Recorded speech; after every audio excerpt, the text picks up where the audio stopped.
मध्य प्रदेश में जल्द ही विधानसभा के चुनाव होने वाले हैं। इसमें निवाड़ी विधानसभा को लेकर काफ़ी असमंजस का दौर जारी है। गरौठा के पूर्व विधायक दीपक यादव 20 सीट से उम्मीदवारी जता रहे हैं। इन सारी बातों को लेकर हम बात करने आए थे दीपनाथ यादव से, लेकिन देखा यहाँ पे आध्यात्म पूरा माहौल चल रहा है। दीपक जी, क्या बदलाव आ गया एकदम से? आध्यात्म की तरफ कैसे आगे बढ़ गया?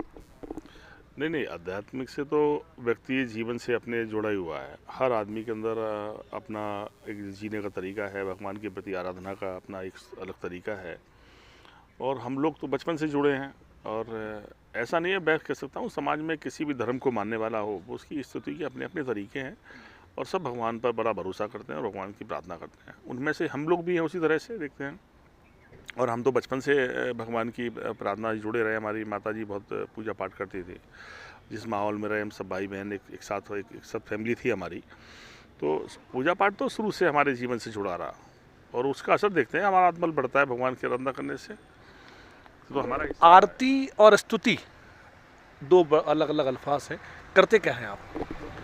देखिए, ये सही आपने एक बात बोली है। अभी एक जो सामाजिक माहौल है, जिस तरह के हालात बन रहे हैं, दो तरह के लोग समाज में बंट गए हैं। एक भगवान को सिर्फ मानते हैं और एक भगवान को जानते भी हैं।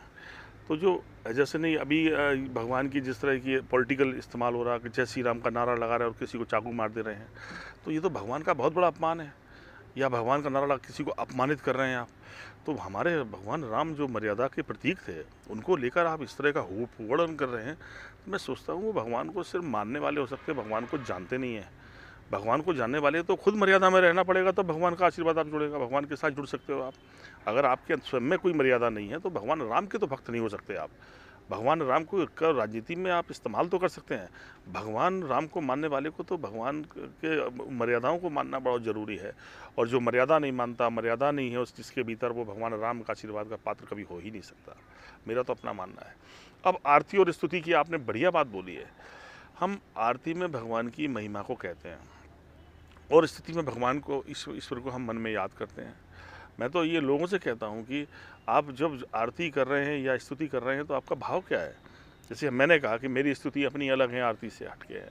जैसे हम भगवान, अगर हम भगवान गणेश की स्तुति करें तो हम कहते हैं वक्रतुंडाय महाकाय सूर्यकोटि समप्रभा निर्विघ्नं कुरु मे देव सर्व कार्येषु सर्वदा।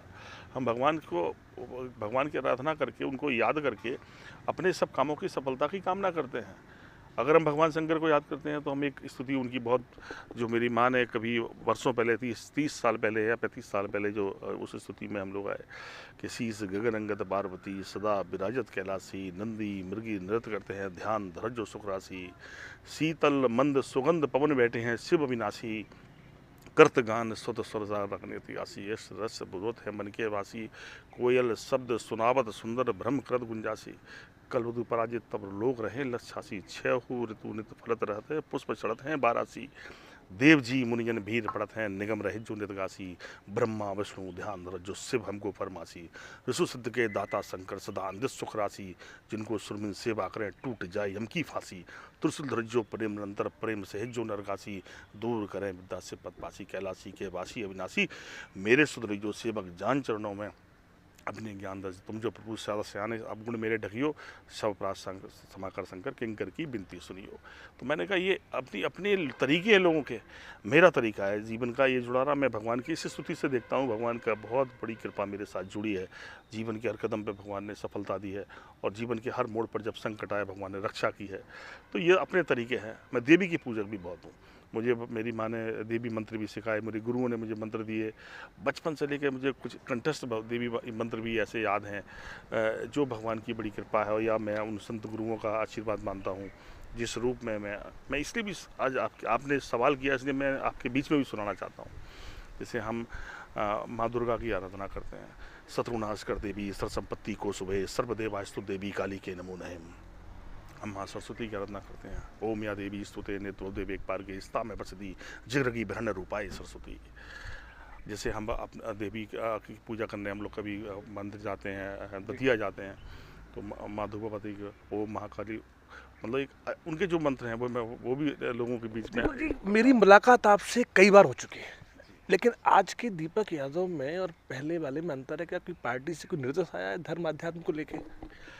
नहीं, पार्टी में देखिए हमारे नेता मुलायम सिंह यादव के बारे में भी आप पता लगाएंगे, वो पूरे भगवान के भक्त थे। बजरंगबली की इतनी बड़ी मंदिर की स्थापना, और वो भगवान के हमेशा से भक्त रहे हैं। राजनीति में लोगों ने बदनाम करने की कोशिश तो की है, तमाम अखिलेश जी के लिए भी तमाम बातें आप लोगों ने करी है, लेकिन अंदर से एक अच्छा इंसान तो भगवान का भक्त हो सकता है, जिसके मन में किसी के प्रति वैर ना हो, भेदभाव ना हो, जो अगर किसी से नफरत करता हो वो भगवान का भाव नहीं रख सकता भीतर। मैंने कहा कि वो समदर्शी, भगवान समदर्शी थे। हमारे भगवान राम ने तो सबरी के झूठे बेल खा लिए। तो मैंने कहा जो जातीय नफरत रखता हो वो भगवान राम का भक्त नहीं हो सकता। ऐसे ही मैं देखता हूँ कि हम पॉलिटिकल जो बातें मैं कह रहा हूँ कि अगर हम भगवान के भक्त हैं तो हमें हमारी दृष्टि समदर्शी होना चाहिए। हमें देश और समाज के लिए जीने का भाव भी हमारे भगवान की दृष्टि में होना चाहिए। न्याय की रक्षा हो, भगवान कृष्ण ने कितना बड़ा संदेश दिया कि अगर न्याय की रक्षा के लिए किसी भी हद पे जाना पड़ा हो, न्याय की रक्षा किस हद पे भी की जा सकती है, सब कुछ कुर्बान हो जाए तब भी न्याय की रक्षा होनी चाहिए, न्याय स्थापित रहना चाहिए। तो मैं कह सकता हूँ भगवान की गाथाएं हैं, वो गाथाएं हमें खुद एक संदेश दे रही हैं, वो गाथाएं हमें एक मार्ग दिखाती हैं, वो हमारे जीवन दर्शन है। तो मैं कह सकता हूँ कि भगवान से दूर रहकर तो कोई नहीं रहा। डॉक्टर लोहिया ने कहा कि धर्म अल्पकालीन राजनीति है और राजनीति दीर्घकालीन धर्म है। तो एक बातें कहीं ना कहीं धर्म से राजनीति का गहरा रिश्ता है। भगवान की हर कथा में सार देखो कि भगवान त्रेता युग में भगवान राम के समय भी राम राज्य की बात कही है, तो राजनीति तो तब भी थी। अगर हम द्वापर युग में भगवान कृष्ण की महाभारत कथा को सुनकर देखते हैं कि वहाँ 5 गांव मांगे जा रहे थे कि 5 गांव दे दो तब भी बात कुछ सुलझ सकती है। तो मैंने कहा कि उस समय भी राज्य की बात कही जा रही थी।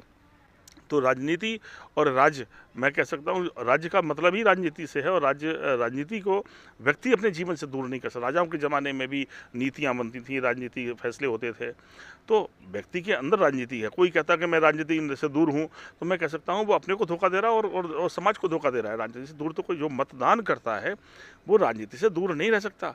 राजनीति हमारा जीवन है, जीवन के सारे फैसले राजनीति जुड़े हैं। हमारी तरक्की, समाज की तरक्की, देश की तरक्की, सब राजनीति जुड़ी है। दृष्टि ये है कि आपकी राजनीति समाज को बढ़ा रही है, समाज के भरोसे को बढ़ा रही है, समाज की तरक्की की कोशिश है, देश को आगे बढ़ाने की कोशिश है, या आपकी राजनीति की कोशिश नफरत की वजह बन रही है, आपकी राजनीति की कोशिश किसी को उकसाने की वजह बन रही है, या देश के निर्माण की कोशिश बन रही है। ये तो फैसला आप करते हैं और समाज करता है।